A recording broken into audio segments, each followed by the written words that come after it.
오늘서부터 진행할 내용은요, 새로운 내용은 아니고요. 우리가 신앙 가꾸기 전에 했던 거, 예담 생활 가꾸기가 있었거든요. 근데 사실 순서가 조금 바꿔지면서 지금 다시 이제 거꾸로 돌아오게 됐는데, 예담 생활 가꾸기는 이런 겁니다.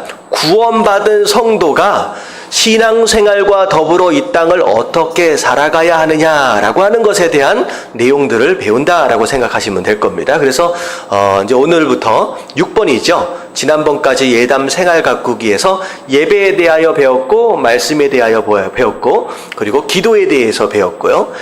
그리고 전도와 사랑과 헌신과 구제와 이런 내용들에 대해서 이제 신앙의 가장 기본적인 신앙 생활의 기본적인 내용들을 살펴보았고요. 자, 오늘서부터는 이제 고난이다라고 해서 이제 그 이후에 진짜 우리 삶 가운데 어떤 삶을 살아야 하느냐라고 하는 실질적인 부분들을 하나하나 살펴보도록 하겠습니다.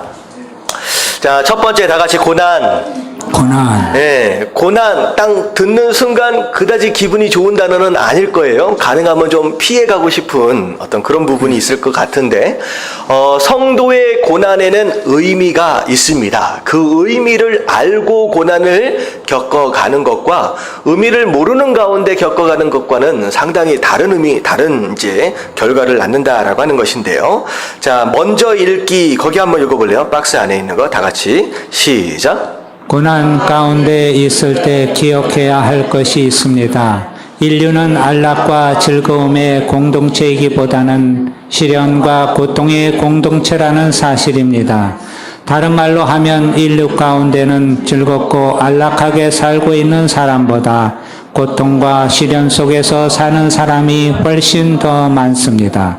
그러므로 내가 지금 시련을 겪는 것은 인류 공동체로부터 버림을 받는 것이 아니라 이 공동체의 보다 완전한 회원이 되는 과정이라는 사실을 인식해야 합니다.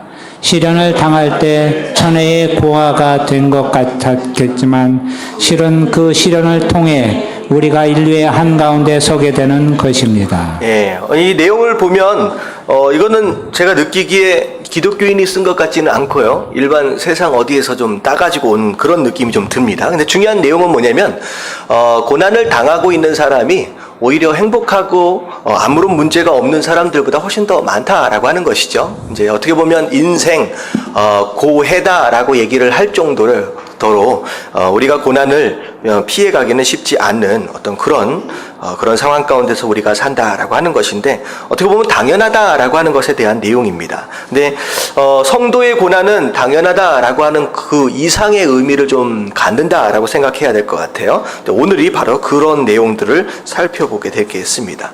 자, 첫 번째 1번을 보면, 자, 믿음과 고난. 자, 믿음과 고난. 자, 밑에 읽어보면요.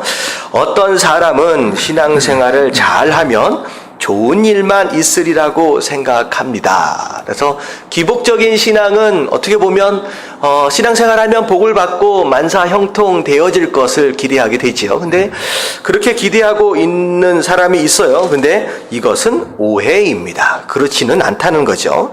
자, 초대교회는 믿음과 고난의 관계에 대해 어떻게 가르치고 있는지, 자, 베드로전서 4장 12절 말씀 같이 한번 읽어보도록 합니다. 시작. 사랑하는 자들아, 너희를 연단하려고 오는 불시험을 이상한 일 당하는 것 같이 이상히 여기지 말고. 네, 사랑하는 자들아, 성도들에게 쓰는 이야기예요. 근데 너희를 연단하려고 오는 불시험. 자, 연단과 불과 시험에 대해서는요, 제가 뒤에서 다시 한번 좀 설명을 좀 드릴게요. 어쨌든 연단을 하려고 오는 불시험, 고난이죠. 고난 받는 거에 대해서 어떻게 생각하라?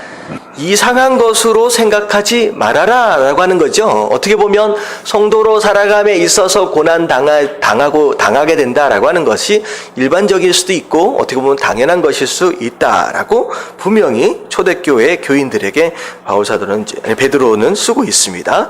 자, 그리고 나서 그들은 사람들에게 복음을 설명할 때에도 많은 고난이 있을 것을 함께 전했습니다. 복음과 더불어 고난도 함께 전했다라고 하는 거예요.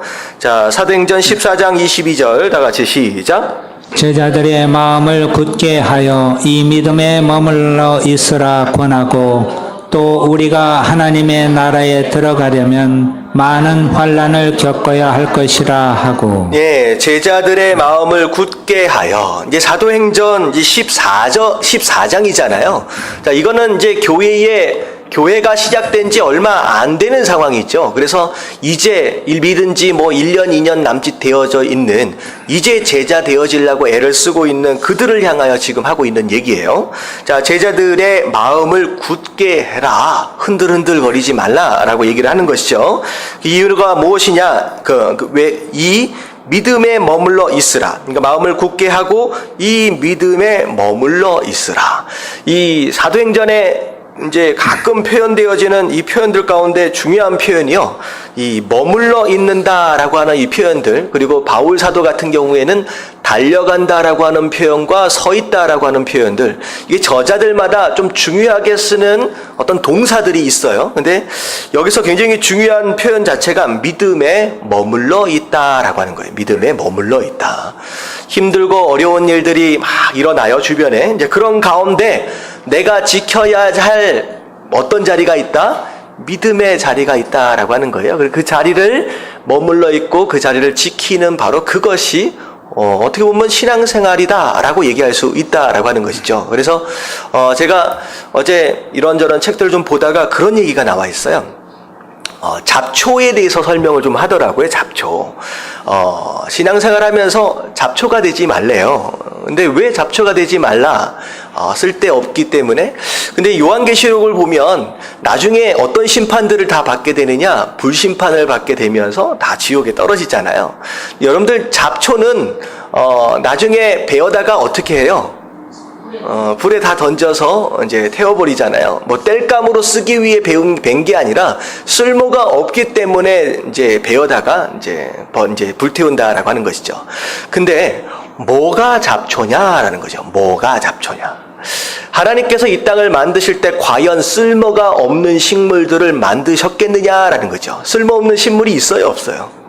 없지요. 어떻게 하나님께서 만드신 이 세상의 만물 가운데 불에 태워버려야만 하는 쓸모없는 식물을 어떻게 하나님께서 만드셨겠느냐는 거죠. 잡초는 어떻게 보면 처음부터 잡초는 없다라고 하는 거예요. 처음부터 잡초는.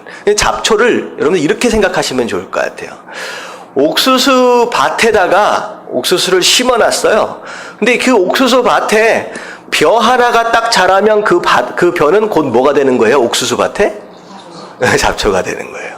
벼를 쫙 다 심어놨는데 벼가 자라야 할 그 논에 갑자기 옥수수 하나가 뾰족 튀어나와서 자라고 있다라고 한다면 결국은 그 옥수수는 벼밭에 논에 잡초가 된다라고 하는 거죠. 그래서 내가 잡초냐 잡초가 아니냐라고 하는 것은 처음부터 잡초되어짐이 있는 것이 아니라 중요한 건 뭐예요? 있어야 할 자리를 지켰느냐 지키지 못했느냐라고 하는 그것이 바로 우리에게 있어서 잡초되어짐이 있을 수 있다라고 하는 것입니다. 저는 신앙생활도 바로 이렇게 생각을 해요. 자리를 지키는 것이 신앙생활입니다. 여러분 사단이 왜 사탄이 되었다라고 생각을 하십니까? 그가 지켜야 할 그 자리를 지키지 않았기 때문에 사단이 된 거예요. 어떻게 보면 인간이 정말로 있어야 할 하나님 품 안을 떠나는 순간 어떻게 되는 거냐?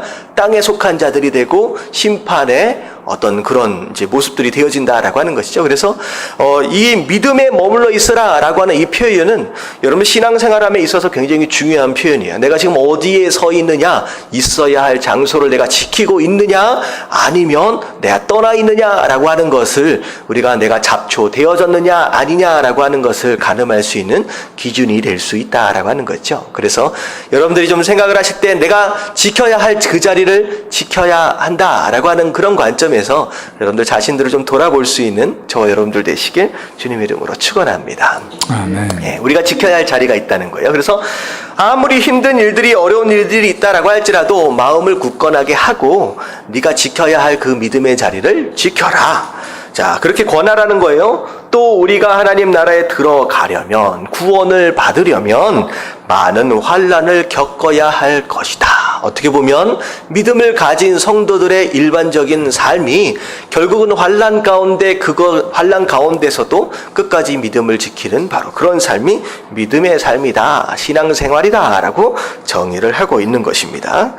자, 밑에 보면 또한 초대교회는 고난 당할 때 어떤 태도를 가지라고 가르쳤느냐. 자, 베드로전서 4장 13절 다 같이 읽겠습니다. 시작. 오히려 너희가 그리스도의 고난에 참여하는 것으로 즐거워하라. 네, 고난에 참여하는 걸 어떻게 하라고요? 즐거워. 네, 즐거워하라.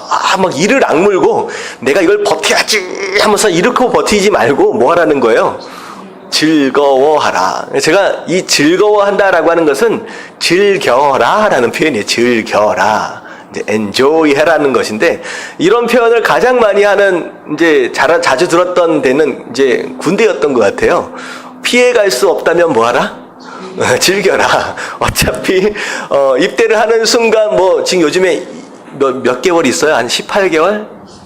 20개월 있나요? 24개월이에요? 잘 모르겠는데 어쨌든 한 2년 있잖아요. 어차피 탈영할 거 아니라면, 어차피 있어야 한다라면 오히려 그것을 어떻게 하라는 거예요? 즐겨라. 그러니까 우리가 피해갈 수 없는 환난과 고난이 있다라고 한다면 오히려 즐기는 마음이 좀 필요하다, 그런 얘기가 되겠죠.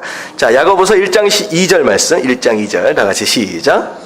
네, 형제들아, 너희가 여러 가지 시험을 당하거든 온전히 기쁘게 여기라. 네, 기뻐하라라는 거죠. 힘들고 어려운 시험 당함이 있다라고 할 때 오히려 기뻐하라라고. 그러니까 그런 것 같아요. 성경은요, 원수를 미워하라고 하지 않았어요. 원수를 어떻게 하라고요? 사랑하래요. 그러니까 적당히 어느 정도 수비하는 정도에 머무르는 게 아니라 지나쳐 가버리는 거예요. 그러니까 원수를 미워하지 말라라고 하는 것이 오히려 어떻게 보면 사랑하는 것보다 더 어려울 수가 있거든요. 내 미워하지 말아야지 라고 하는 것보다 차라리 그냥 사랑해버리라는 거예요.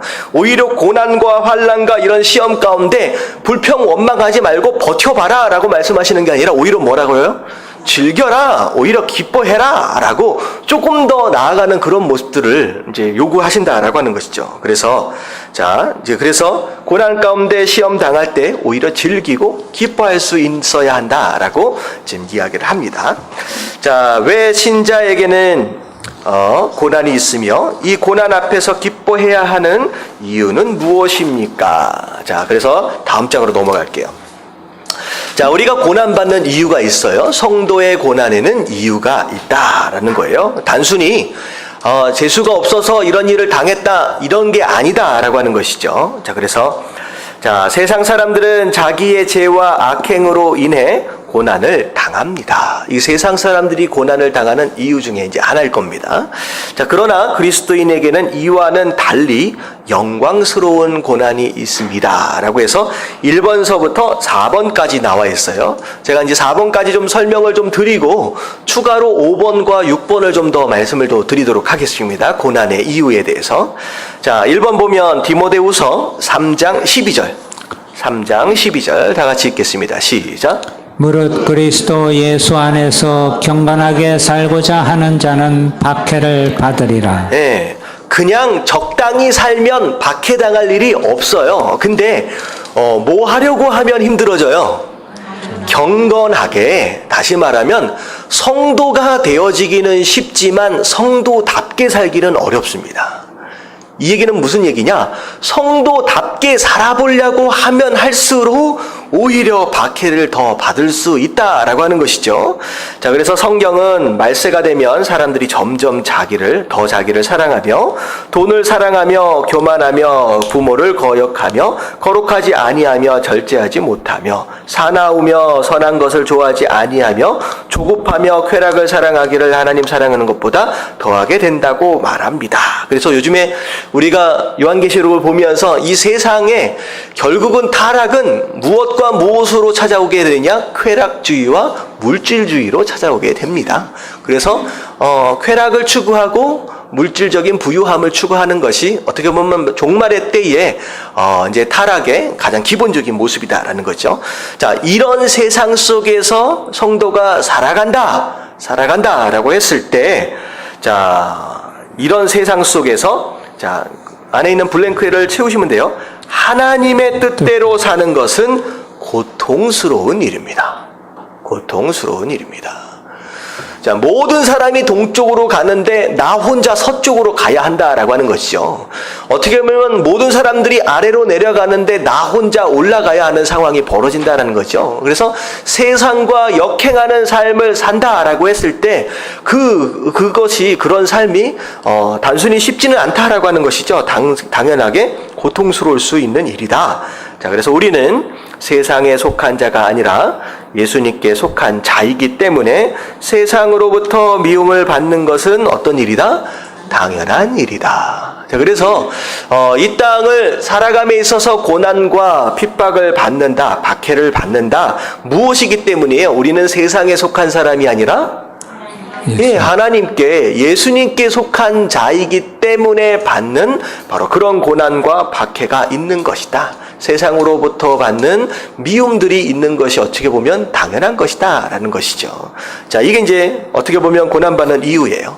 우리가 성도답게 살아가려고 애를 쓰기 때문에 고난을 당하는 것입니다. 성도답게 그냥 적당히 타협하면서 엉거주춤 누가 봐도 모르는 것처럼 섞여 산다라고 하면 박해당할 일이 없지요. 근데 우리가 분명하게 나는 성도입니다 라고 고백하는 순간, 세상에 과감하게 선포하는 순간 어려워질 수 있다는 거죠. 제가 페이스북을 보니까 그런 얘기가 또 나왔어요. 지난번에는 제가 그 말씀을 드렸잖아요. 미국의 버지니아인가 어딘가 판사가 동성연애 결혼하는 거 있잖아요. 그것이 법적으로 통과가 되면서 동성 결혼하는 것을 주례를 갖다가 누가 만약에 부탁했을 때 만약에 그걸 거부하면 안 된대요. 그냥 판사들은 보통 주례를 많이 하기도 하잖아요.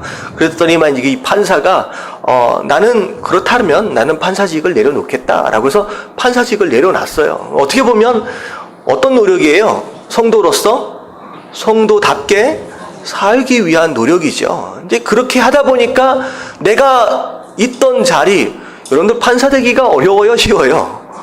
엄청 고생해서 올라간 자리입니다. 쉽지 않아요. 근데 그 자리를 심지어 내놓는 어떤 그런 어려움까지도 감수할 수 있어야 된다는 거죠. 심지어 샌프란시스코에 대한 내용인데 거기에 또 이제 통과가 됐잖아요. 그러니까 심지어는 어떤 사진 작가인데 사진사를 하시는 분이에요. 이게 한국 분인 것 같은 느낌인데 동성 결혼하는 이제 그 커플이 결혼 사진을 찍어달라 그랬을 때 거부를 하면 그게 또 법에 걸린대요.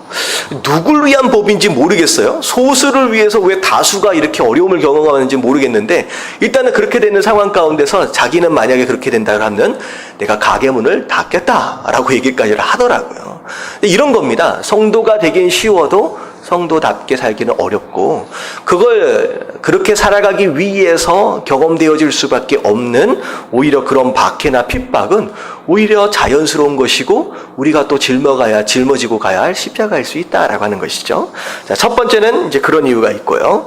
자, 두 번째, 로마서 8장 17절 말씀이에요. 다 같이 한번 읽어봅니다. 시작. 자녀이면 또한 상속자 곧 하나님의 상속자요 그리스도와 함께 한 상속자니 우리가 그와 함께 영광을 받기 위하여 고난도 함께 받아야 할 것이니라. 자, 자녀이면 누구에 대한 내용이냐? 성도들에 대한 내용이죠. 우리가 하나님의 자녀잖아요. 만약에 너희가 자녀다라고 한다면 상속자일 것이다. 분명히 예수 그리스도로부터 우리가 이어받는 하나님께서 주시는 상속되어질 무엇인가가 있다라고 하는 거예요. 자, 근데 곧 하나님의 상속자여 그리스도와 함께한 상속자니 우리가 그와 함께 영광을 받기 위하여. 이 얘기는 뭐냐면 나중에 우리가 하나님의 자녀로서 뭘 상속받게 된다? 영광을 상속받게 된다는 거예요. 영광을. 예수 그리스도가 영광을 받으신 것처럼 우리 또한 예수님과 더불어서 상속자로서 영광을 상속받게 될 것인데, 자, 뭐도 받아야 된다? 네, 고난도 받아야 된다. 그러니까 예수 그리스도가 고난을 통하여 영광을 상속받은 것처럼 너희도 그 영광을 상속받기 위한다라고 한다면 뭐도 상속을 받아야 되는 거예요? 그리스도의 고난도 상속을 받아야 된다라고 하는 거죠. 근데 이거는 좀 어려운 이야기입니다. 가능하면 고난은 어찌되었든 피해가고 싶고 복은 받고 싶잖아요. 근데 잘 생각해 보세요. 죽음이 없이 부활이 있을 수가 있을까요? 없지요. 죽지 않았다라고 한다면 어떻게 부활이 있을 수 있겠습니까? 근데 많은 성도들이 부활에 대해서는 막 이렇게 동경하는 마음이 있으면서 가능하면 죽기는 싫다라고 하는 것이죠. 그리고 고난이 없이 어떻게 영광이 있겠느냐? 고난을 빼놓고 스킵해놓고선 영광을 받으려고 하는 그런 모습은 어떻게 보면 상속자로서의 기대는 아니다라는 거죠. 그래서 우리가 상속을 받는다라고 한다면 어디서부터 어디까지 다 받아야 되는 거예요. 심지어 무엇까지도? 고난까지도. 고난서부터 저 뒤에 우리에게 허락하실 그 영광과 축복에 대한 모든 것들에 대한 상속을 우리가 기억할 수 있어야 된다라고 하는 것입니다. 자, 그래서 뒤에 보니까 이 세상의 상속자인, 자, 상속자예요. 상속자인 우리에게는 이 잘못된 세상을 바르게 하기 위한 고통이 있습니다. 이 같은 고난은 예수님께서 이 땅에 계시면서 겪으시고 싸우셔야 할 싸움, 즉 그리스도의 남은 고난을 우리 몸으로 지는 것입니다. 예수님께서 분명히 말씀하셨어요. 남은 고난이 있다라고. 그래서 우리가 지고 가야 할 십자가, 우리가 지고 가야 할 그 고난이 있다라고 하는 거. 바로 그것입니다. 자, 3번. 자, 세 번째. 자, 고린도후서 1장 6절 다 같이 시작. 우리가 환난 당하는 것도 너희가 위로와 구원을 받게 하려는 것이요 우리가 위로를 받는 것도 너희가 위로를 받게 하려는 것이니 이 위로가 너희 속에 역사하여 우리가 받는 것 같은 고난을 너희도 견디게 하느니라. 예. 어떻게 보면 위에서 나오는 1번과 2번에 대한 내용은 성도답게 살아간다라고 하는 것에 이제 관점에서 살펴본 거고요. 3번에 대한 내용은 누구 때문에 환난과 고난을 당해요? 내가 아니라 다른 사람을 위해서다라고 하는 것이죠. 그래서 성도는 나 중심적인 삶에서 하나님 중심 다른 사람을 이제 어떻게 보면 다른 사람의 필요에 관심을 가질 수 있는 그런 여유가 있는 사람들이 바로 성도예요. 그래서 기도할 때 내 배만을 위해서 우리 가족만을 위해서 기도하는 성도의 수준을 넘어서 이제는 여유가 있는 거죠. 다른 사람의 관심, 다른 사람들의 필요에도 관심을 가질 수 있는 그런 여유가 있어야 된다는 것이요. 어떻게 보면 고난당함도 마찬가지예요. 고난당함도 내 무엇인가를 위해서 고난당하는 것이 아니라 내 고난을 통하여 누군가가 위로를 받고 힘을 얻고 어떻게 보면 유익을 줄 수 있다라고 한다면 그 부분에 있어서도 내가 당할 만한 고난이다라고 얘기를 하는 것이죠. 그래서 이게 왜 중요하냐? 이게 이제 부모와 자식 간의 관계로 좀 생각해 볼 수가 있을 것 같아요. 거의 애는 엄마가 거의 키우죠. 요즘에 슈퍼맨이 돌아왔다 무슨 프로들이 나와서 아빠들이 애들을 보기 시작하는데 이게 쉬운 게 아닙니다. 근데 엄마들이 애들 주로 이제 보는데 어머니가 아이를 키움에 있어서 얼마나 많은 희생을 하느냐라고 하는 것들을 여러분들이 생각을 해보면 좋을 것 같아요. 아이가 엄마의 희생을 통하여서 성장을 합니다. 누군가의 희생을 통하여 누군가가 자라난다라고 한다면 결국은 성도 되어진 나도 누군가의 희생을 통하여 지금까지 자라온 거예요. 성숙되어졌다, 이제 어른이 되었다라고 하는 것은 이제는 나 또한 어떻게 해야 된다는 거예요? 누군가의 성장을 위해서 나도 희생을 할 준비가 되어 있어야 된다라고 하는 거죠. 그래서 많은 성도들이 교회를 나오고 신앙생활을 함에 있어서 앞에 전자만을 생각해요. 내가 어떻게 클까? 내가 어떻게 성장할까? 내가 더 어떻게 성숙해질까? 나의 자람에만 생각을 한다는 거죠. 근데 사실은 내가 지금까지 여태껏 자라오기 위해서 누군가의 헌신과 기도가 필요했었다라고 하는 것을 좀 생각한다라고 한다면 최소한 한 2, 3년 정도 신앙생활을 하신 분들 같은 경우는 이제는 다른 사람의 성장을 위해서 내가 조금 희생을 하고 어떻게 보면 이제 손해를 보고 그런 것들까지도 우리가 좀 생각해 볼 수 있는 내용인 것 같습니다. 그래서 자, 우리가 환난 당하는 것도 누굴 위해 하는 것이다? 너희가 위로와 구원을 받도록 하기 위한 것이다. 이제 이야기합니다. 이제 바로 바울 사도가 지금 얘기를 하는 거죠. 우리가 위로를 받는 것도 너희가 위로를 받게 하는 것이고, 이 위로가 너희 속에 역사하여 우리가 받은 것 같은 고난을 너희도 견디게 하는 것이다. 그래서 먼저 된 자로서 나중된 자의 위로되어짐과 성장되어짐, 그리고 고난에 극복할 수 있는 그런 능력되어짐을 위해서 앞에 되었던, 먼저 되었던 자들이 희생이 필요하다라는 것이죠. 자, 밑에 한번 읽어볼게요. 우리의 겪는 고난과, 시작. 우리의 겪는 고난과 다른 성도들이 누릴 위로와 구원과 승리 사이에는 밀접한 상관관계가 있습니다. 신자는 자신만 위해 사는 사람이 아니라 다른 사람을 부욕해 하는 사람입니다. 네, 나만을 위해서 사는 게 아니라 다른 사람들을 위해서 살아야 한다라는 것이죠. 자, 4번 데살로니가 후서 1장 5절부터 7절까지 같이 한번 읽어봅니다. 시작. 이는 하나님의 공의로운 심판의 표요 너희로 하여금 하나님의 나라에 합당한 자로 여김을 받게 하려 함이니 그 나라를 위하여 너희가 또한 고난을 받느니라.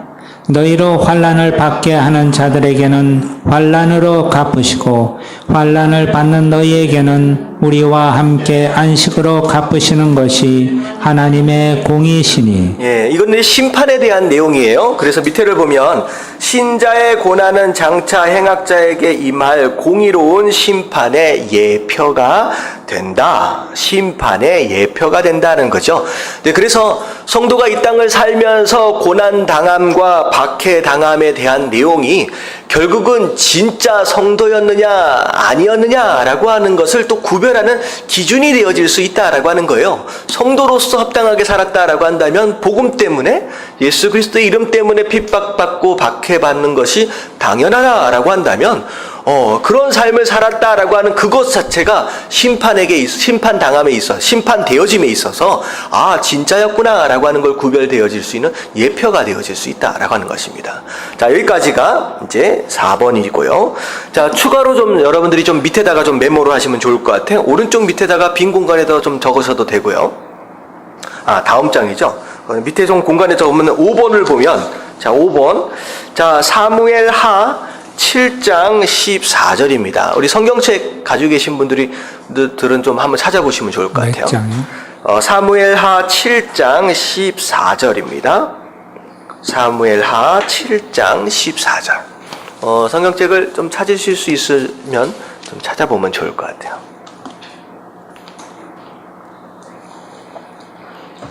자, 고난당하는 이유, 성도가 고난을 당하는 이유에 대한 것 추가로 5번과 6번을 좀 더 설명을 드릴게요.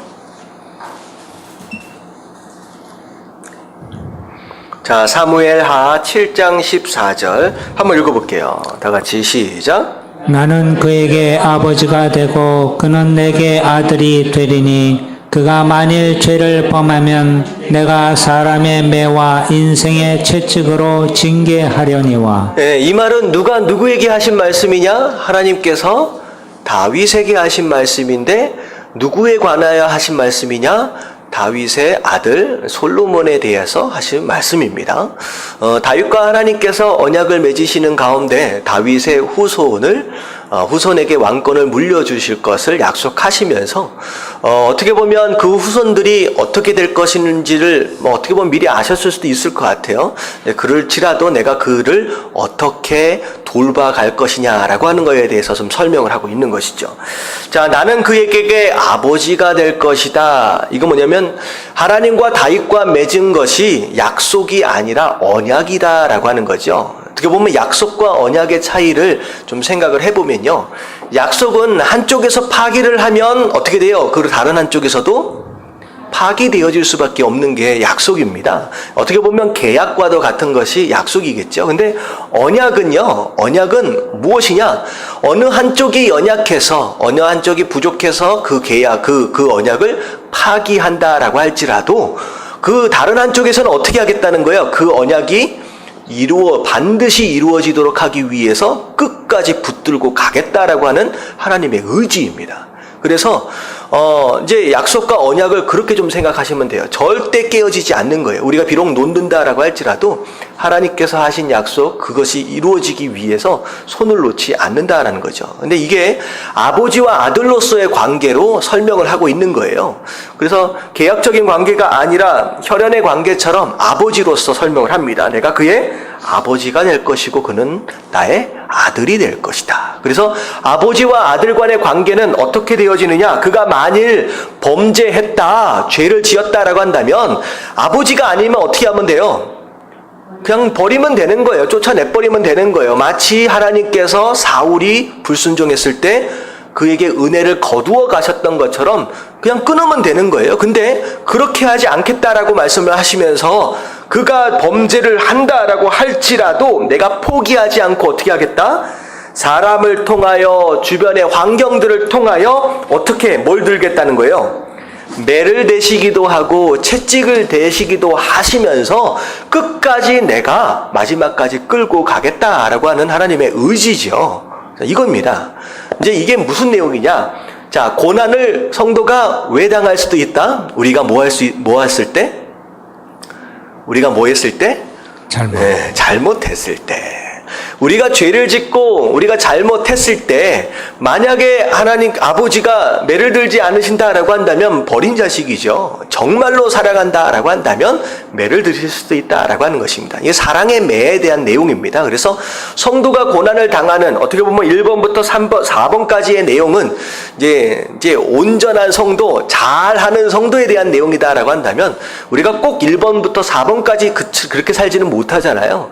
우리가 때로는 넘어지고 실수하고 죄 짓는 그런 길을 간다라고 할지라도 그럴 때 우리를 바로잡아 주시기 위해서 사랑의 매를 드시는 사랑의 매를 드리는 어떤 그런 모습처럼 이 고난의 과정들도 허락하실 수 있다라는 거죠. 그래서 만약에 여러분 삶 가운데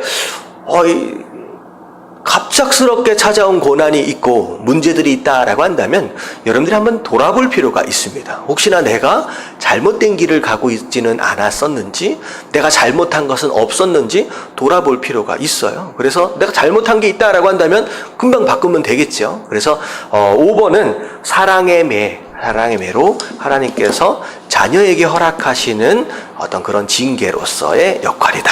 자, 고난에 대해서 그렇게 정리를 하시면 되고요. 자, 6번은요. 베드로전서 4장 12절입니다. 베드로전서 4장 12절. 자, 이게 이제 6번인데 이거는 이제 앞에 나왔던 내용이에요. 앞에 부분에 보면 믿음과 고난에서 첫 번째 나온 이제 그 성경 구절이 바로 그겁니다. 자, 고난을 당하게 되는데 여기에서는 이제 고난의 역할에 대해서 굉장히 자세하게 설명을 하고 있죠. 사랑하는 자들아, 너희를 연단하려고. 자, 첫 번째 고난의 목적이 뭐였어요? 뭐예요, 이게?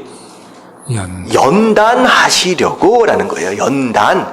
자, 이 연단은 주로 어디에 쓰여지는 단어냐면 이 쇳덩어리나 이런 것들을 이제 불에다가 넣고서 이제 달궈서 때리는 그런 모습들을 우리가 생각을 할 수 있거든요. 이제 결국은 이 연단은 무엇을 통하여 이제 어떤 역할들을 감당하느냐? 불에다가 놓고서 달궈서 때리면 어떤 일이 벌어져요? 그 쇠 안에 있었던 철이 아닌 다른 불순물들이 빠져나가게 되는 것이죠. 그래서 연단이다라고 하는 것은 우리가 무엇인가를 잘못해서 받는 징계의 고난이 아니라 잘하고 있는데 달리는 말에 마치 채찍질을 하시는 것처럼 어떻게 보면 장차 주어진 사명을 감당할 수 있도록 하시기 위해서 훈련하시는 것이다 라고 생각하시면 좋을 것 같아요. 더 강한 존재가 되어지기 위해서. 그래서 달궜다가 때리면 그 안에 있는 불순물들이 다 빠져나가게 되면서 철은 어떻게 돼요? 순수한 철만 남아지면서 점점점 더 강해지게 되겠죠. 그래서 이 땅을 우리가 감당해야 할 그 사명을 감당하기 위해선 좀 더 단단해져야 되고 강력해져야 하기 때문에 허락하시는 고난, 그게 바로 연단을 위한 것이다 라고 생각할 수 있습니다. 자, 그리고 연단하려고 오는 불시험이다 라고 생각해요. 시험, 이거는 이제 테스트죠. 테스트. 뭐예요? 뭘 하기 위한 거예요? 네가 지금 진짜 신앙을 가지고 있는지 아니면 진짜 신앙인지 착각하고 있는지 무엇을 통하여 하나님께서 구분하시겠다? 네, 이 고난을 통하여 구분을 하시겠다라고 하는 거죠. 이걸 이제 어떻게 보면 평안할 때는 내가 가지고 있는 믿음이 진짜인지 몰라요. 진짜인지 몰라요. 제가 한번 그런 적이 있습니다. 제가 저기 LA 있을 때 큰맘 먹고 세일한다고 해가지고 가죽 잠바를 하나를 딱 샀어요.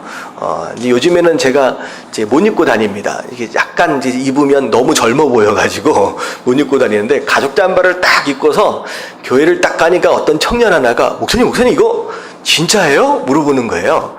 내심 저는 진짜인 줄 알고 그러면 진짜지라고 생각을 했는데 워낙 싸게 사가지고 마음속에 진짠가 가짠가 진짜라고 얘기를 하고는 있는데 내심 마음속에 불안한 거예요. 근데 그 청년이 뭐라 그러냐면 진짜인지 가짜인지 시험을 해보면 뭘 대면 돼요?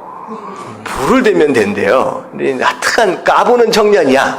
그래서 자기 소돔에서 라이터를 딱 꺼내는 거예요. 어떤 청년인지 대충 아시겠죠? 라이터를 딱 급조해서 딱 꺼내더니만 그 가죽 잠바에다 대려고 하는 거예요. 깜짝 놀라가지고 대지 못하게 했죠. 나중에 됐었으면 큰일 날 뻔했어. 가짜였던 거야. 여러분들 그냥 입어보면 딱 보면 진짜인 것 같아요. 저도 속았거든요. 진짜인 것 같아. 근데 진짜인지 가짜인지는 뭘 대면 알아요? 불을 대보면 알아요. 여러분들 이게 굉장히 중요한 게 뭐냐면 여러분들 아무 문제 없을 땐 여러분들 신앙이 진짜인 것 같죠? 불에 한번 데워본 적이 있는 분들은 이게 겸손해질 수밖에 없어요. 그러니까 진짜인지 가짜인지를 테스트하기 위해서 대시겠다라고 하는 거죠. 불을. 이게 뭐냐? 왜 착각하고 살면 안 되느냐? 그게 아니죠. 어떻게 보면 우리가 착각하고 평생을 살았다라고 한다면 문제가 될 수 있을 것 같아요. 그래서 그것을 방지하기 위해서 끊임없이 하나님께서 우리의 믿음을 테스트하시는 그런 목적으로 진짜인지 가짜인지를 확인하기 위한 목적으로 불을 대실 때가 있다라고 하는 거예요. 그래서 여러분들 고난당하고 어려운다라고 해서 여러분들 신앙을 포기하지 마시고 끝까지 그 불시험 가운데서 또 견뎌 내므로 말미암아 마지막까지 진짜로 살아남는 저와 여러분들 되시길 주님의 이름으로 축원합니다. 아멘. 신앙은 그런 것 같아요. 끝까지 살아남는 게 신앙이에요. 그래서 구원은 이루어진 거지만 이루어가는 것입니다. 끝까지 이루어 가야 된다라고 하는 걸 기억하십시오. 그래서 마지막 6번째는 뭐예요? 자, 연단을 위한 것이다. 장차 우리가 감당해야 할 사명을 위해서 더 단단하게 만들어 가는 것이다 하는 거죠. 그래서 혹시나 젊었을 때, 어렸을 때 다른 사람들이 경험하지 못한 특별한 어려움들이 있었다라고 한다면 여러분들 그것을 이런 관점에서 바라보면 좋을 것 같아요. 왜 나에게 그런 어려운 일들을 허락하셨고 과연 그것을 통하여 내가 어떤 부분에 있어서 단단해졌는지를 여러분들이 보실 수 있다라고 한다면 과거의 어려운 상황이 여러분들에게 상처가 아니라 오히려 여러분들에게 영광이 될 수 있다라고 하는 것이죠. 그래서 여러분들 첫 번째는 연단이고요. 두 번째는 이제 테스트가 되는 것이죠. 6번에 대한 내용입니다. 자, 우리에게 고난을 주시는 이유. 자, 1번부터 6번까지 쭉 봤는데, 대충 좀 이해가 가시죠? 우리가 성도가, 이것 때문에 고난을 당하는구나, 라고 좀 이해를 하시면 될 것 같아요. 자, 3번은요, 자, 고난이 주는 선물이에요. 어떻게 보면 세상 사람들은 악행한 것에 대한 대가로 심판을 받는 것이 고난이었거든요. 다시 말하면 고난 당함으로 인하여 무엇인가를 유익을 얻는 게 아니에요. 하지만 성도에게 허락하시는 고난은 반드시 무엇인가가 유익이 있다라고 하는 것입니다. 자, 잘 생각해 보세요. 욥기를 우리가 싹 들여다보면 욥기의 앞에 부분을 보면 맨 처음에 저는 그렇게 생각했어요. 마치 고래 싸움에 새우등 터지는 것처럼 하나님하고 이 사단하고 자존심 대결에 누가 등이 터진 거예요. 욥이 엄청 손해를 받은 것 같고 등이 터진 것 같고 근데 나중에 하나님이 미안하니까 2배씩 선물로 더 준 것 같은 그런 느낌이 들고 이런 똑같은 성경을 보면서 이렇게 해서 생각을 할 수 있어요. 근데요.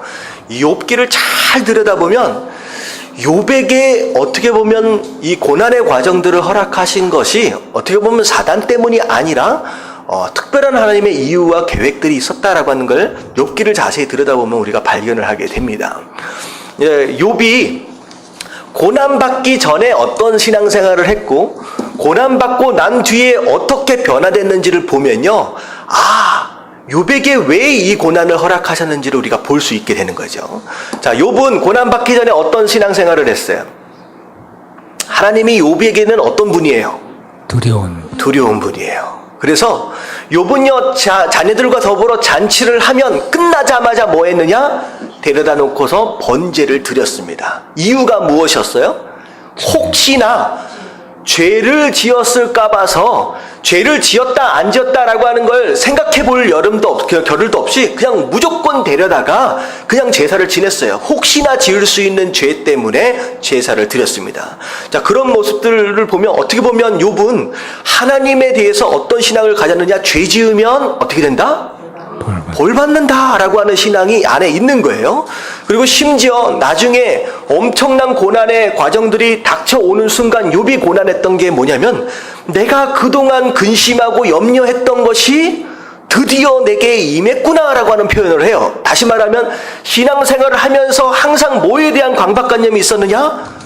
죄 지으면 벌 받을 것에 대한 강박관념이 있어요. 혹시나 내가 무슨 죄를 지어가지고 이런 벌을 받으면 어떻게 하지? 이것에 대한 마음이, 두려움이 이 안에 있었다는 거죠. 여러분들, 비록 죄를 짓지 않는 의로운 삶을 살았던 욥이다라고 할지라도 이런 신앙이 전부였다라고 한다면 이게 건강한 신앙이에요? 건강치 못한 신앙입니까?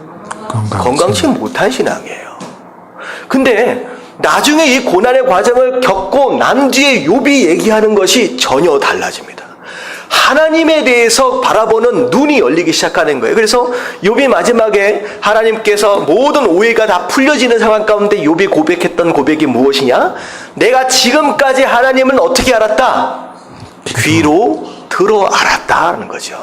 귀로 들어 알았던, 하나님에 대하여 오해했었던 부분들이 분명히 있었다는 거예요. 근데 내가 고난의 과정을 다 경험하고 나니까 이제는 하나님을 뭘로 본다? 눈으로 본다. 하나님이 이런 분이었구나. 그동안에 가졌던 오해와 왜곡되어졌던 하나님의 모습들이 풀리기 시작하는 거예요.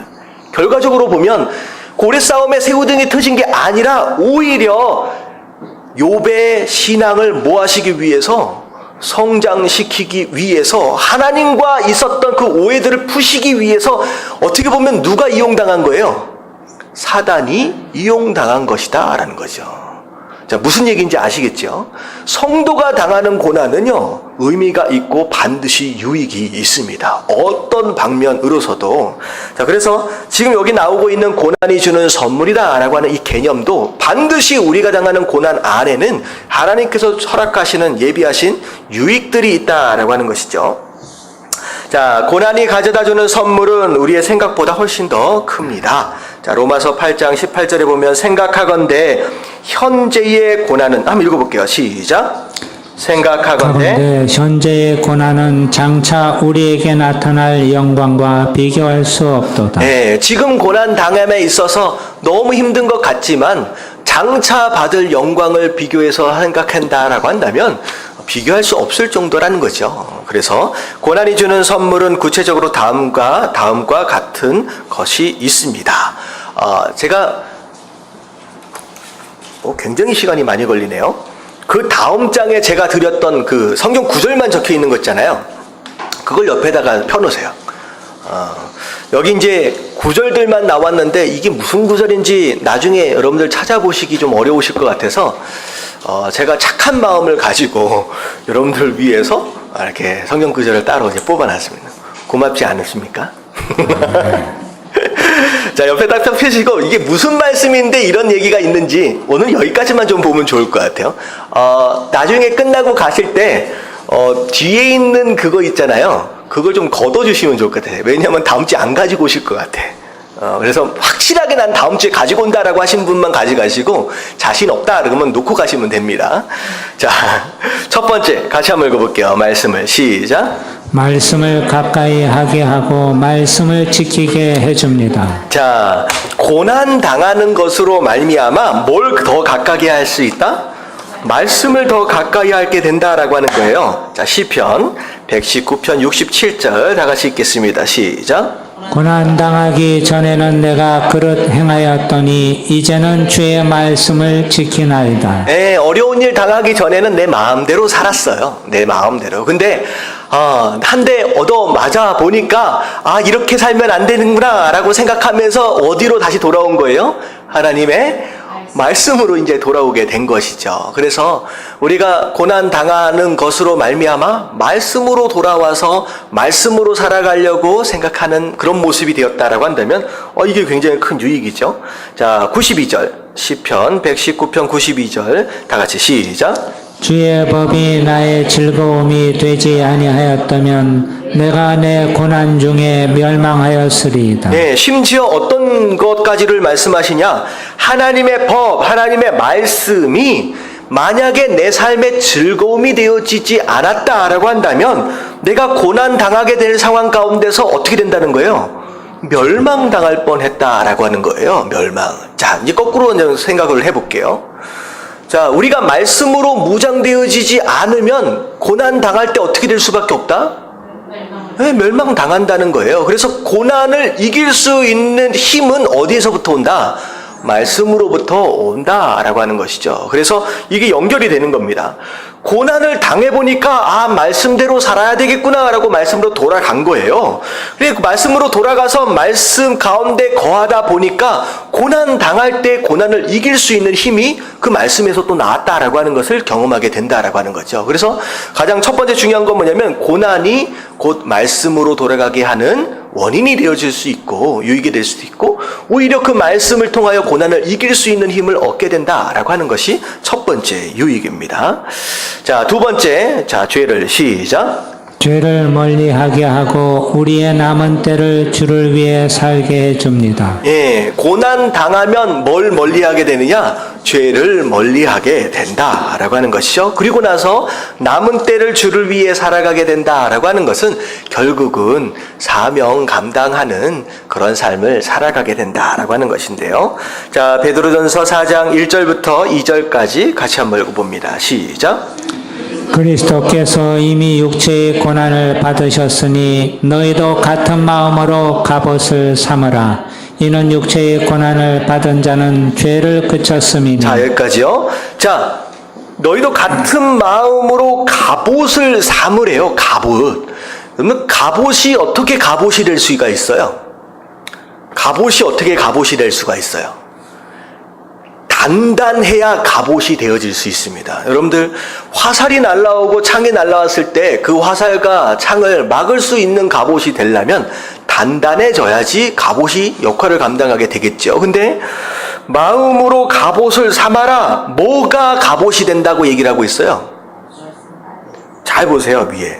그리스도께서 이미 육체 고난을 받으셨으니 너희도 같은 마음으로 갑옷을 삼아라. 뭐가 갑옷이 된다? 고난이 갑옷이 된대요. 그러니까 이런 거죠. 자주 쓰는 이제 어떤 그 부분이 있으면 자꾸 부딪히고 자꾸 끓기고 하다 보면 굳은 살이 배기잖아요. 단단해진다라고 하는 것이죠. 이런 역할, 이런 그 상황인 것 같아요. 우리가 고난 당함으로 인하여서 점점점 단단해져서 단단해짐으로 인하여서 화살이나 창이 공격해 올 때 막아낼 수 있는 갑옷이 되어진다라고 하는 거죠. 전쟁터에 나갈 때 벌거벗은 모습으로 나간다라고 한다면 죽잖아요. 근데 결국은 갑옷을 입는다라고 하는 것은 고난을 통하여 훈련되어지고 연단되어져서 단단해서 그 전쟁을 이길 수 있도록 할 수 있는 그런 갑옷되어짐이 있다라고 하는 것인데, 자, 갑옷을 삼으래요. 그 고난을 가지고. 이는 육체의 고난을 받은 자는 어떻게 된다? 죄를 그친다. 자, 결국은 이게 뭐냐면 고난이 우리의 삶의 갑옷이 되어지는데 그 갑옷의 정작 제대로 된 역할은 곧 무엇 때문에 가능한 것이라는 거예요? 죄를 그치는 것에 있어서에 가능하다는 거예요. 결국은 크리스찬 성도의 가장 강력한 능력은요, 고난을 통하여 이루어가는 거룩함이 갑옷이 되는 겁니다. 자, 좀 이해가 가세요? 고난을 통하여 거룩함을 이루어감으로 인하여서 만들어지는 그 갑옷, 그것이 성도의 능력이 된다라고 하는 것이죠. 거룩함, 죄를 멀리하게 된다. 자, 그 후로는 다시 사람의 정욕을 따르지 않고 고난을 당해 보니까 한 대 맞아 놓으니까 이제는 그 길로 가면 안 되겠구나라고 거룩한 삶으로 조금씩 변화되어져 가는 거예요. 하나님의 뜻을 따라 육신의 남은 때를 살게 하려 함이니라. 그래서 내 남은 여생을 이제는 내 육신이 살아가는 게 아니라, 육신이 원하는 대로 사는 것이 아니라 누구 뜻을 따라서? 하나님의 뜻을 따라서 이제는 살아야 되겠구나라고 사명자가 되어진다라는 거죠. 자, 그래서 정리를 하면 고난을 통하여 거룩하게 되고, 그 거룩함이 갑옷 되어지고, 갑옷으로 무장된 것으로 인하여서 결국은 누가 된다? 사명자가 된다라고 정리가 되면 되겠습니다. 그런데 이런 삶을 사시기를 주님의 이름으로 축원합니다. 아멘. 모든 사람이 고난을 그렇게 바꿔가지는 못합니다. 모든 사람이 고난을 그렇게 바꿔가지 못해요. 많은 사람이 고난을 받고 거의 대부분이 그 고난을 통하여 상처만 입고 끝납니다. 중요한 건 뭐냐면, 이 말씀을 제가 드리는 이유는 그 고난이 사명자가 되는 대로 인도해가는 인도자가 되어질 수 있다는 거예요. 여러분들 그걸 알고 여러분들의 고난을 이렇게 승화시켜 가야 된다는 거예요. 지금의 고난뿐만 아니라 과거에 경험했던 그 고난까지도 여러분들이 해석을 이렇게 해내야지 그래야 유익될 수 있다는 거죠. 그래서 저는요, 신앙은요, 보는 눈의 차이고 해석의 능력입니다. 보는 눈의 차이며 해석의 능력이에요. 똑같은 상황과 똑같은 그 고난을 보면서 그걸 어떤 관점에서 볼 수 있느냐라고 하는 것이 신앙이고요. 그것에 대하여 어떻게 풀어내느냐, 해석해내느냐, 그게 바로 신앙입니다. 그래서 똑같은 상황 가운데 재수가 없었다, 내가 누굴 잘못 만났기 때문에, 내가 무슨 선택을 잘못했기 때문에 라고 해석하고 그렇게 바라본다라고 한다면 그건 죽을 때까지 상처로 남는 것이고, 그 사람은 내가 절대로 만나서는 안 되는 것이었고, 그 일은 내가 그 선택을 했어서는 안 되는 것으로 과거의 아픔으로 남아버리는 거예요. 하지만 똑같은 것을 달리 볼 수 있고 달리 해석할 수 있는 능력이 믿음 안에서 있다라고 한다면 그것이 우리 안에 얼마나 큰 에너지와 무기가 되어지는지 몰라요. 그래서 상처받은 치유자다라고 하는 그런 이제 책들이 또 있잖아요. 거기에 대한 내용이에요. 우리가 치유되어졌다라고 하는 것은 과거의 상처에 대한 관점과 해석의 능력이 믿음으로 덮어질 수 있어야 된다라고 하는 것입니다. 좀 이해가 되시죠? 아멘. 자, 고난에 대한 관점을 우리가 바꿔야 된다라고 하는 것을 좀 계속 보고 있어요. 자, 세 번째, 다 같이 시작.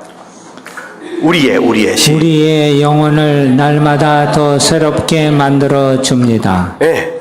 우리의 영혼을 날마다 더 새롭게 리뉴해 간다라고 하는 것인데, 자, 고린도후서 4장 16절 다 같이 시작. 그러므로 우리가 낙심하지 아니하노니 우리의 겉사람은 낡아지나 우리의 속사람은 날로 새로워지도다. 자, 그러므로 우리가 낙심하지 아니하노니, 자, 전제가 뭐예요? 우리 삶 가운데 낙심할 수밖에 없는 상황들이 일어나지 않는다.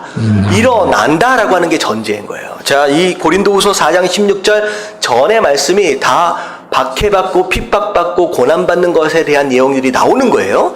자, 그러므로 우리가 낙심하지 아니하노니, 이 얘기는 뭐냐면 낙심할 수밖에 없는 상황이 있다라고 할지라도 낙심하지 않을 수 있는 이유가 있다라고 하는 거죠. 그 이유가 뭐예요? 그 고난이 우리의 겉사람은 낡으나 우리의 속사람은 날로 새로워지도다. 이 고난을 통하여 오히려 우리 삶 가운데 낡아져 가게 되는 그 모든 것들을 뭐 하는 작업들을 한다? 새롭게 하는 작업들이 바로 고난을 통하여 일어난다라는 거죠. 고난을 통하여.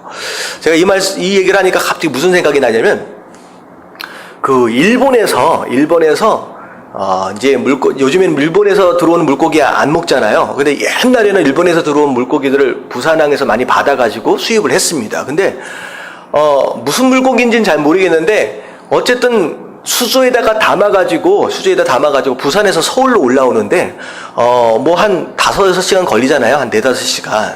근데 이 올라오는 이게 거리가 좀 되니까 올라오면 한 3분의 1, 한 반 정도가 다 죽어버린다는 거예요. 뭐 갇혀 있으니까 막 답답해가지고 지 승질에 못 이겨서 죽어버린대요.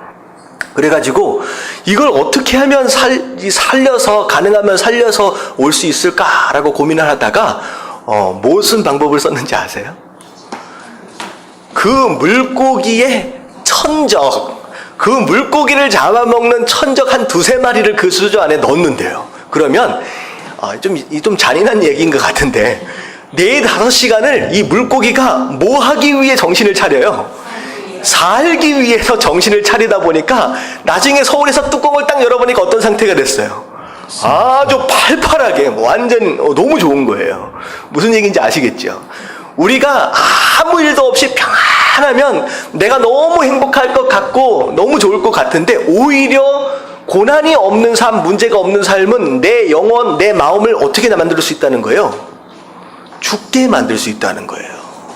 죽게 만들 수 있는. 오히려 잔잔하게 찾아오는 이런 문제들과 고난들이 오히려 나로 하여금 정신을 차리게 하고 나로 하여금 움직일 수 있는 에너지를 공급할 수 있다라고 하는 겁니다. 그러려면 무조건 일단은 살아남아야 되겠죠. 그 중에 몇 마리는 잡혀 먹겠지만 거기서 잡혀 먹는 그 물고기가 되지 마시고 끝까지 살아남으시는 저와 여러분들 되시길 주님의 이름으로 축원합니다. 아멘. 한참 이렇게 결론을 내리려다 보니까 결국은 사람 입으로 들어가서 죽기는 하지만 조금 안타깝지만 무슨 얘기인지 아시겠죠? 자, 이제 새롭게 한다. 고난이 우리에게 그런 역할을 한다라고 하는 거예요. 자, 네 번째 다 같이 시작. 기도의 능력을 체험하게 해줍니다. 자, 기도의 능력을 체험하게 한다. 자, 간단하게 얘기하면 고난 당함이 없으면 기도합니까? 안 합니까?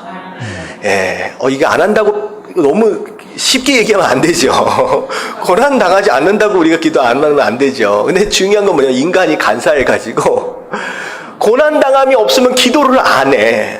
근데 기도함이 없으면 기도 응답을 체험할 수 있어요? 없어요? 없지요. 결국은 기도 응답에 대한 체험이 없다라고 하는 것은 하나님을 경험할 수 있는 기회가 있는 거예요? 없는 거예요? 없지요. 다시 말하면 고난당함이 없으면 하나님을 경험할 수 있는 기회조차도 없다라고 한 말에도 이게 어려운 얘기는 아닐 수 있다는 거죠. 결국은 잔잔하게 우리에게 고난들을 허락하시는 이유 중에 하나가 뭐냐면 기도를 통하여 응답되어짐을 통하여 하나님을 경험할 수 있도록 하시는 또 은혜 중에 은혜일 수 있다라고 하는 것이죠. 그래서 자, 50편 15절 다 같이 한번 읽겠습니다. 시작. 환난 날에 나를 부르라. 내가 너를 건지리니 내가 나를 영화롭게 하리로다. 이 마지막 구절이 중요한 것 같아요. 환난 날에 나를 부르라, 기도해라 라는 것인데 기도를 하면 내가 어떻게 하겠다? 너를 건질 것이다. 구원해 주실 것이다. 내가 응답해 주겠다라고 얘기하는 거예요. 근데 중요한 건 뭐냐면 문제 당한 것을 기도에서 풀었어요. 자, 거기에서 멈추면 어떻게 된 거예요? 원상복귀잖아요. 원래대로 가자면 유익을 얻은 게 하나도 없잖아요. 근데 중요한 건 뭐냐면 응답되어짐에 멈추는 게 아니라 응답되어지는 것을 경험하는 것을 통하여 어떻게 된다? 네가 나를 영화롭게 하리로다. 네가 응답받는 것을 통하여 누가 영광을 받으세요? 하나님이 영광을 받으신다라는 거죠. 이 얘기는 뭐냐면 기도했더니 응답을 받아. 하나님이 영광을 받는 것은 딱 한 가지입니다. 우리는 당연하게 하나님께 감사하면서 할렐루야 하며 영광을 돌리겠죠. 근데 진짜 영광은 뭐냐면 우리의 기도 응답되어지는 것을 통하여 누가 하나님의 하나님 되심을 발견하게 돼요? 다른 사람. 세상이 발견하게 되는 거예요. 나는 당연히 보게 되겠죠. 나는 당연히 경험하게 되는데 우리가 기도에 응답받는 삶을 통하여 세상이 하나님이구나 라고 하는 것을 경험할 수 있는 기회를 얻고 그들이 그것을 통하여 하나님께 돌아올 수 있다라고 한다면 이거보다 더 영화로운 게 어디 있겠느냐라고 하는 것이죠. 그래서 심지어 여러분들의 기도 응답조차도 뭘로 활용할 수 있다? 전도의 방법으로 활용할 수 있다라고 하는 것입니다. 그렇다라고 한다면 이게 괜찮은 거죠. 괜찮은 거죠. 그래서 기도를 통하여 하나님을 경험하고 그것을 통하여 하나님께 영광을 돌릴 수 있다라는 이런 유익이 있습니다. 자, 다섯 번째. 위로. 시작. 위로의 때를 누릴 것에 대한 확실한 보증이 됩니다. 자, 고린도후서 1장 7절 말씀 같이 보면요. 시작. 너희를 위한 우리의 소망이 견고함은 너희가 고난에 참여하는 자가 된 것 같이 위로에도 그러할 줄을 알미라. 예, 어떻게 보면 고난 당함이라고 하는 것 자체가 이제 하나님 말씀을 통하여 고난 당하는 것에 대한 유익과 더불어 어떻게 응답하시고 어떻게 우리의 삶을 인도하시겠다라고 하는 전반적인 약속들이 말씀 안에 다 있잖아요. 결국은 고난 당함으로 인하여서 장차 하나님이 우리를 위로하실 것이고 그에 대하여 보상하실 것이고 축복하실 것에 대한 기대를 품을 수 있는 그런 자세들이 된다라고 하는 것이죠. 어떻게 보면 우리의 믿음을 성장시키는 어떤 그런 역할들을 합니다. 고난 당함으로 인하여서 장래에 대해서 기대할 수 있게 되는 것이죠. 자, 마지막으로 하나님은 시작. 하나님은 우리가 겪는 잠깐의 고난으로 우리를 온전케 하며 굳게 하며 강하게 하며 털을 견고케 하는데 사용하십니다. 예, 이게 어떻게 보면 아까쯤에 제가 6번에서 말씀을 드렸던 연단과 시험에 대한 이야기가 좀 될 수 있을 것 같아요.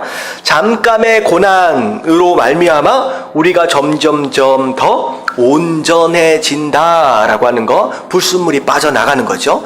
굳게 한다라고 하는 것은 점점점 강도가 높아지는 겁니다. 강해진다라고 하는 것은 능력을 덧입는 거예요. 능력을 덧입는 것이고, 자, 그리고 털을 견고케 한다라고 하는 것은 흔들리지 않는다라고 하는 것입니다. 그래서 이 네 가지 표현 자체가 우리 신앙생활의 가장 중요한 네 가지 포인트예요. 네 가지 포인트. 첫 번째, 온전케 된다라고 하는 것은 우리의 거룩한 삶을 의미하죠. 죄를 멀리하고, 그리고 굳건하게 한다, 굳게 한다라고 하는 것은 강해야지 뭐에 쓸 수가 있잖아요. 단단한 어떤 그런 강하게 하고 능력과 흔들리지 않는 그런 모습들을 위해서 이 고난이다라고 하는 것들을 하나님께서 사용하신다라는 것입니다. 자, 베드로전서 5장 10절 말씀. 자, 같이 한번 읽어볼게요. 시작. 모든 은혜의 하나님 곧 그리스도 안에서 너희를 부르사 자기의 영원한 영광에 들어가게 하시니가 잠깐 고난을 당한 너희를 친히 온전하게 하시며 굳건하게 하시며 강하게 하시며 털을 견고하게 하시리라. 자, 이런 목적으로 고난을 통하여 또 이런 선물들을 주십니다. 자, 우리가 고난 당할 때 꼭 기억할 것이 있습니다. 하나님은 우리의 고난을 가장 잘 아십니다. 그리고 예수님은 고난 중에 있는 우리를 확실히 도우십니다. 그래서 시편 31편 7절 다 같이 시작. 내가 주의 인자하심을 기뻐하며 즐거워할 것은 주께서 나의 고난을 보시고 환난 중에 있는 내 영혼을 아셨으며.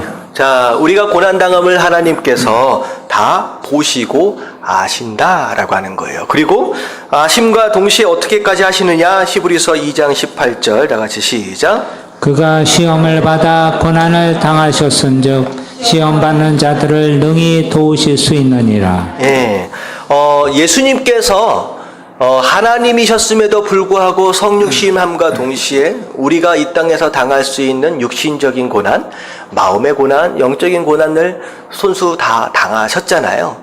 네, 그것으로 인하여 우리가 어떤 고난을 당하셨는지를 아심과 동시에 심지어 하나님은 하나님이시기 때문에 우리를 도우실 수도 있다라고 하는 것이죠. 그래서 우리가 고난 당함에 있어서 이런 이제 어떤 유익이 있느냐라고 하는 그런 관점과 그런 해석의 능력들과 더불어서 단순하게 이걸 그냥 지나쳐 가야지, 버텨야지라고 하는 그런 관점이 아니라 이것을 정말로 우리의 무기 삼을 수 있고 에너지 삼을 수 있는 어떤 그런 마음 자세가 될 수 있다라고 한다면 고난이 우리 삶 가운데 굉장히 큰 유익이 될 수 있다는 생각을 해보게 됩니다.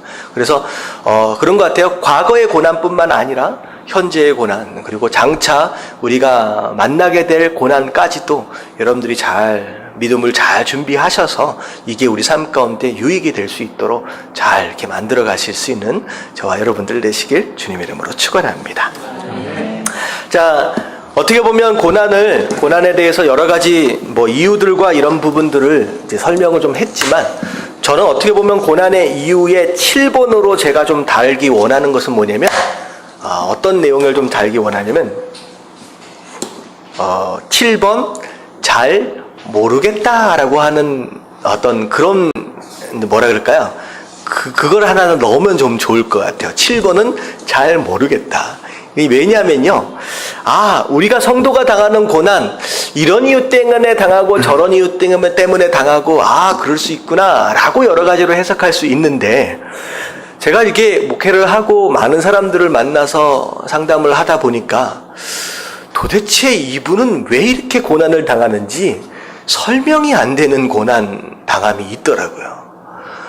분명히 열심히 신앙생활도 하고 계시는 것 같고, 어떻게 보면 고난 당함이 한 5년, 10년 끝나는 게 아니라 한 30년, 40년, 벌써 60, 70이 다 돼 가는데 맨날 고난 가운데 있어.